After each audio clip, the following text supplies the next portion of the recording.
This playthrough is rated M for mature. Greetings and salutations, viewers. Vauldemare back here with another episode of Call of Cthulhu. In the last episode, we helped Sarah Hawkins escape the Institute, but not before meeting her, or not before dealing with some domestic abuse from Charles Hawkins. Though he felt his heart was in a good place, but just because your heart in a good place doesn't mean your actions doesn't hurt those around you. And we also saw kind of a glimpse of what truly happened during the fire. That Sarah was saved at the last minute by what looks like the groundskeeper, if the images are to be believed. But best to question her and find out what to do next, because we got a lot on our plate and still not an end in sight. At least doesn't seem like it anyway. Sorry, Bradley, I couldn't save Colden for you. I know she was your friend. How are you, Bradley? It's you, Pierce. I'm just worried about Marie. I mean, Dr. Colden. Have you had any news? Oh. They were friends, and it'd best be to... I mean, we could lie to him, but in the end, that only hurts more than anything. At least I'm a proponent of telling the truth on stuff like that.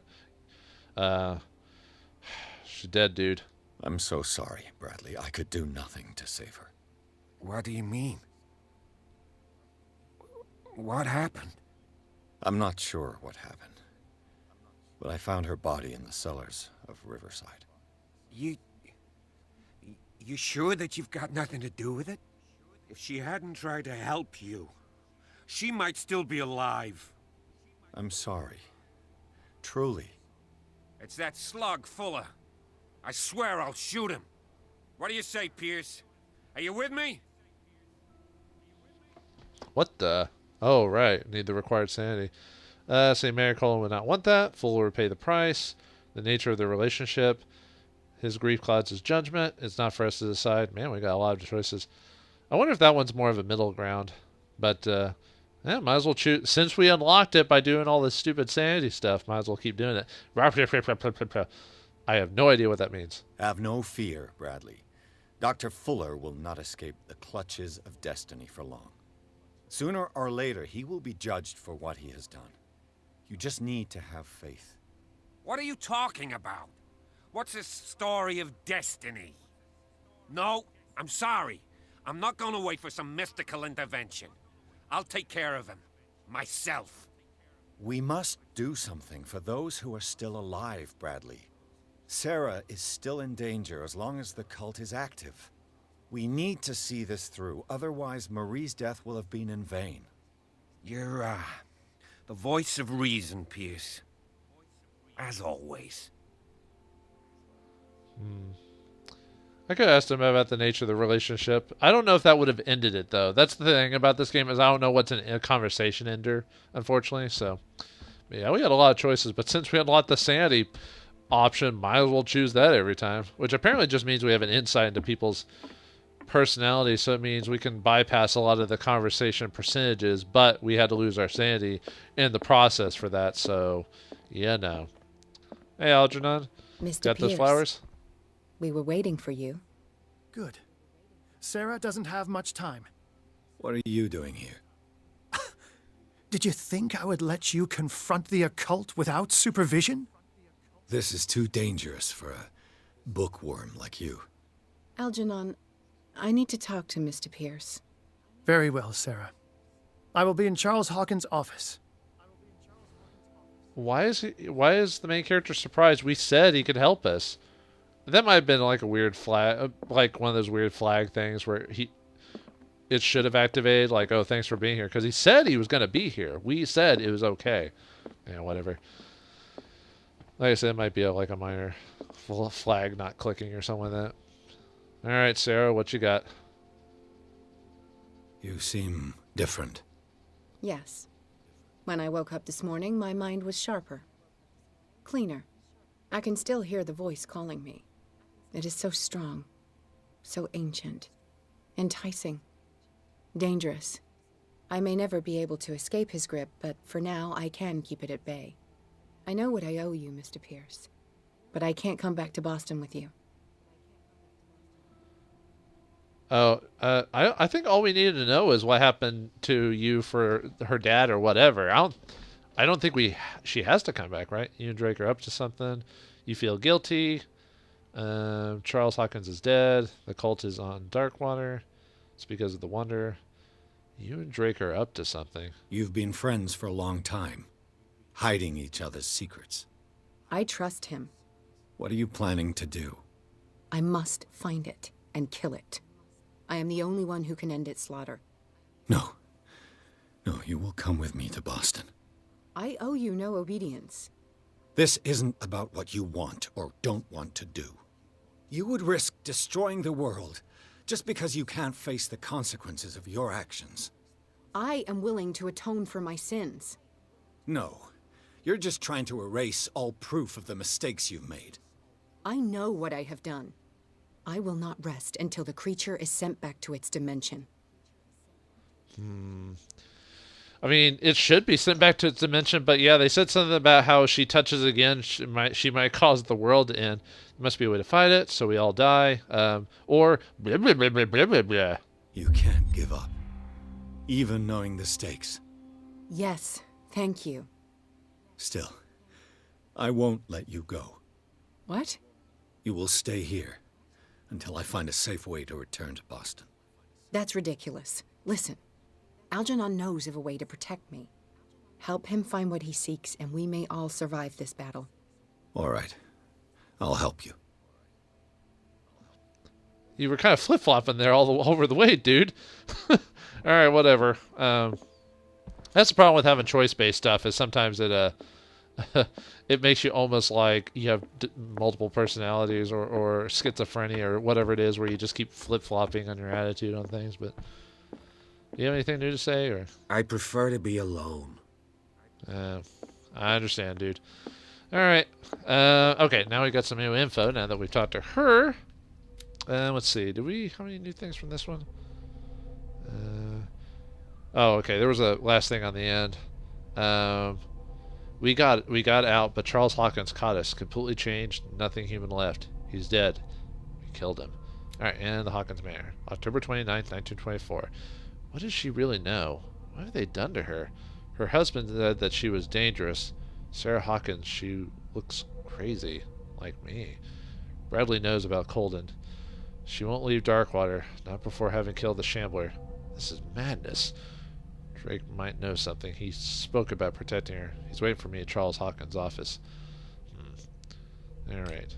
Yeah, almost like all these stats I'm really not really doing anymore because of the sanity hit, but alright. I guess we'll get this up to next level. Why not? And then I guess we'll try to max out investigation at this point. Try to get that to level 100. Get master. Alright, next one. Okay. Charles Hawkins. And we're at psychotic now. Oh, good. Charles Hawkins. Pierce and Sarah Hawkins confronted the monster that Charles Hawkins had turned into. The man retained a nothing human. Tentacles replaced one of his arms. His face bore the signs of an unfinished mutation, and he was endowed with superhuman strength. He was on the point of strangling Pierce when Sarah Hawkins drove a poker into his throat. Pierce finished him off with an axe. This fight to the death left Pierce physically and mentally scarred. Sanity, psychotic. There is a secret, a forgotten secret, so old and terrifying, which is only divulged in the blasphemous pages of lost tomes or whispered during forgotten and outlawed rituals. We are not children of Providence. You know the cruel and awful truth, and you have seen the frightening face of reality. Ooh. Darkwater. We have now... Oh, we have a thing on Simon. Or was that there before? I don't think it was. Simon Hawken, age 11, schoolboy, only son of Sarah and Charles Hawken. He died in the fire that claimed his whole family. It's funny how Charles survived, Sarah survived, yet not the kid. Sucks to be you, kid. Okay. And then we got the new Charles Hawkins. Now it's deceased. Age 41, ship owner. Charles Hawkins tried one last time to challenge the wishes of Sarah Hawkins, and he is dead. This time there is no coming back. Although I condemn the actions of this man in a certain way, I understand his motives. He was ready to do anything to protect his wife. His admonishment of the occult allow us to flee the Riverside Institute and to learn more about the threat that was weighing upon the mind of Sarah Hawkins. But he was a part of the cult, though. I guess he just kind of went along with it, you know, the way to hell and all that, the thing. I'm surprised her thing isn't Oh. Yeah, no, I'm surprised her thing isn't different now that we know she got interred. Okay. Got the poker. And... Oh, that last little book there. Okay. Let's go to the office and talk to Algernon. Actually, oh no, that'd be downstairs. But, can I... Yeah, why is it letting me reconstruct this? Have I done that before? Or no. You know what? Let's do that really quick. Why not? The game's letting me do it, so. Alright, let's see what this... Unless I could do it before, but I don't remember being able to, so... Yeah, might as well, even though the game didn't tell me to. What kind of ritual was she preparing? Probably summon the Shambler, I bet, is what happened.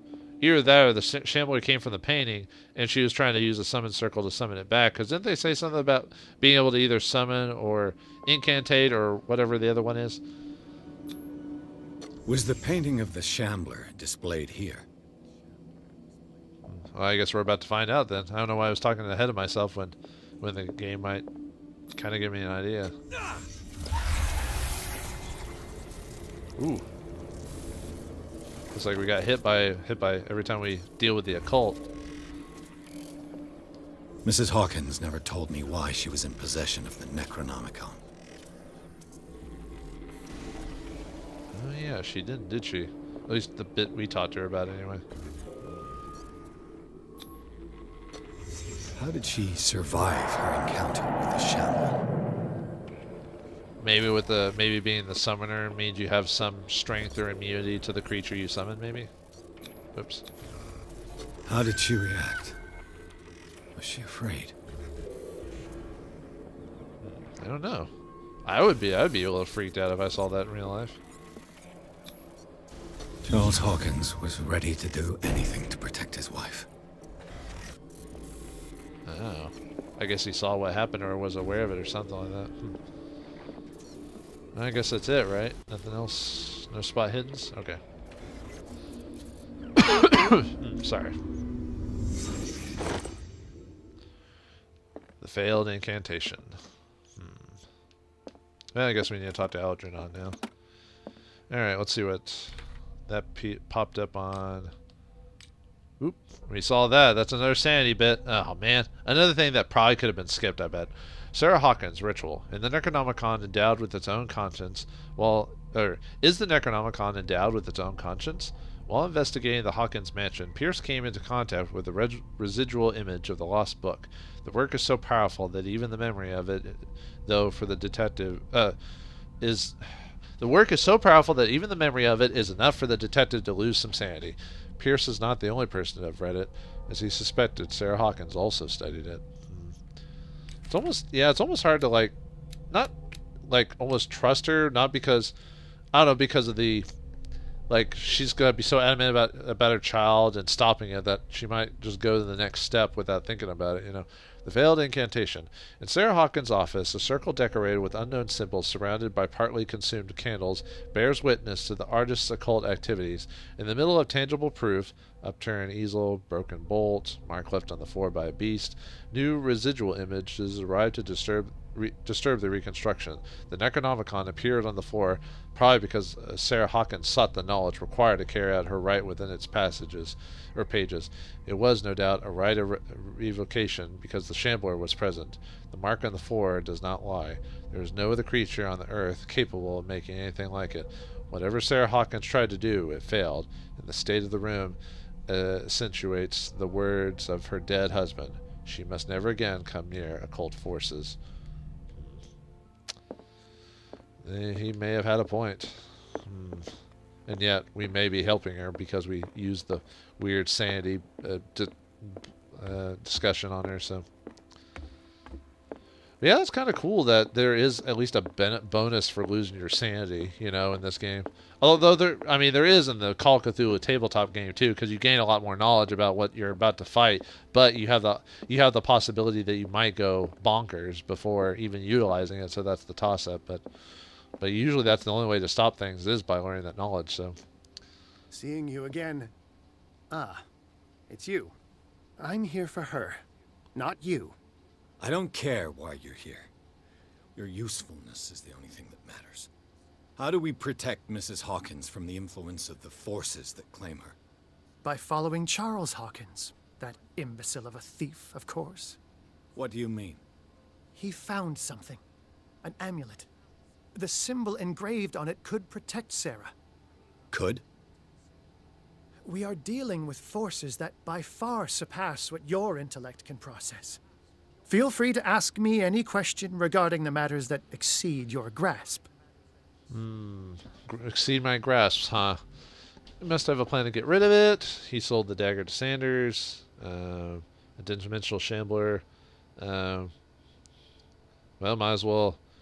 Like I said, I want to choose all of them, but I don't know which choice will cut the conversation completely. Which it's possible to not even have this option anyway. So, all right, let's go blah blah blah blah blah blah to him. What is the true nature of the Necronomicon? I see that you are interested in my precious book. It is the definitive book of knowledge of the occult, Mr. Pierce, written by Abdul al-Hazred. It is the answer to many a question.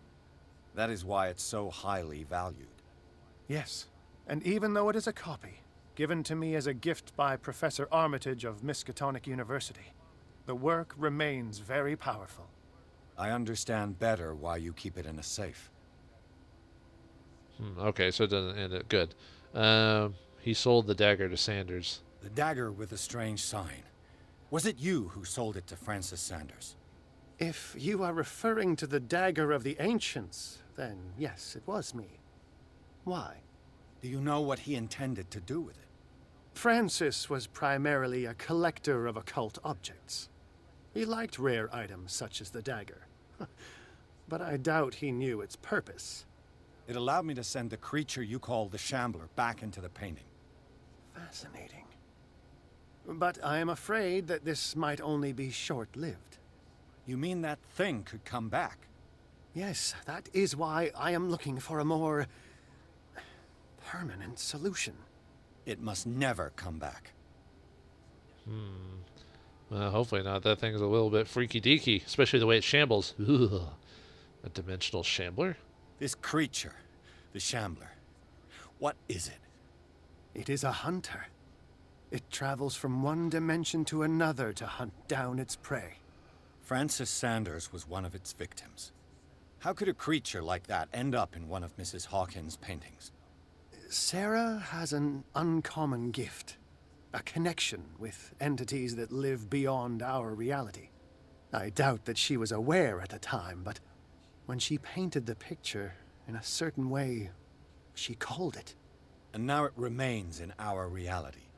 Let us say that it uses the painting as a portal into our reality, and we make enticing prey for it. That's why we must find a way of sending it back to where it came from permanently.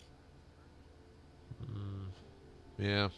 Otherwise, it's just going to keep causing trouble and trouble and trouble. He must have a plan to get rid of it. A genius like you must have already found a way to get rid of this creature, yes? I sense your sarcasm, but it does happen that, yes, I do have a solution. I think I can destroy it, but for that I must approach the creature. And to be able to do so, I need the key to Rie. Another one of your baubles. It is no bauble, unbeliever. It is a very powerful protection, able to repel very ancient forces. Much more effective than your cult. What does it look like? It is a golden amulet, bearing very ancient inscriptions and an elder sign at its center. A star with an eye in the middle. I've already seen that sign. Where can we find it? Therein lies the problem. That foul thief, Charles, has hidden it somewhere. I found this drawing among his personal effects. I think that it has something to do with the location of the amulet. I'll follow this lead. You continue searching. That is what I intend to do. As for you, return here the second you find it. I don't want it to disappear again. Alright, looks like we need to find the amulet so we can one step closer to stopping it. It's kind of funny how I'm holding it out. Alright, but anyway, let's check some stuff before we continue on. Okay. Cult is where it is. Wait, huh? Oh, there it is. The key of relay. Drake maintains that can repel the forces of the Great Old Ones and lock the doors to the undersea city of Relay. I see an ugly, solid gold medallion, engraved with the same symbol that repulsed Charles Hawkins in the Nameless bookstore. It remains to be seen if it can really protect Sarah Hawkins. Maybe. Okay, sketch of a bust. The sketch must guide me to the artifact concealed by Charles Hawkins. Where would I have seen it before? I think I've seen that, but I'm trying to remember which room, though. Alright, let's look for this bust and see. I said bust. But I don't remember which room it's in, though. Because I think I remember seeing this, but it's been a hot minute since I've checked this place out. Even in the last episode, I wasn't really looking. I was kind of just... I was just kind of checking... oh, maybe it's... Is that... No, maybe... Because, yeah, there's some busts in here. But only a couple, though. Can you talk to Sarah about anything? Nope. She's just waiting. She's just waiting. Is that it? I can't really tell. It doesn't look like it. Maybe. I would think the game would make it pretty obvious that you could... Can you even talk to people while you're doing this? I prefer to be alone. You can, but... Alright, Bradley. I'm sorry. Oh, was it here? It was. Nope. I thought it was there. I suck. No. Okay, so it's not... Where would it be? I'm just really trying to remember. Was it in the upstairs, like... Probably was. Because that's the only other place we haven't checked yet. Maybe up there. Probably. Oh, it's scary here. Run. Alright. Kind of... Too bad there's not any, like, music going on in the background here. No. Nope. Because, yeah, it's kind of odd just to have the footsteps go on and nothing else. Let's see. No? Maybe in his office?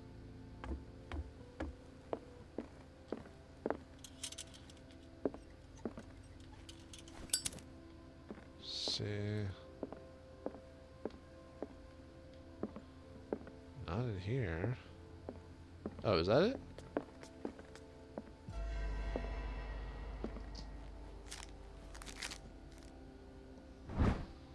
I should have known that was going to be the first place to find it. Ugh. Sketch of still... Oh, I know where that is. The sketch must guide me to the artifact concealed by... Wait. This sketch must guide me to the artifact concealed by concealed Charles Hawkins. It does say concealed by concealed. Okay. Where have I seen it? Yeah, I know where it is, so... Alright, well, looks like this little journey is, what's a nice little break in the action, I guess, so, away from scary stuff and intense actions. So, in the next episode of Call of Cthulhu, we'll find the Amulet of Relay, get Algernon to help us defeat the Shambler, and go from there with our allies and information in tows. So, thanks for watching, hope you enjoyed, and I'll see you next time.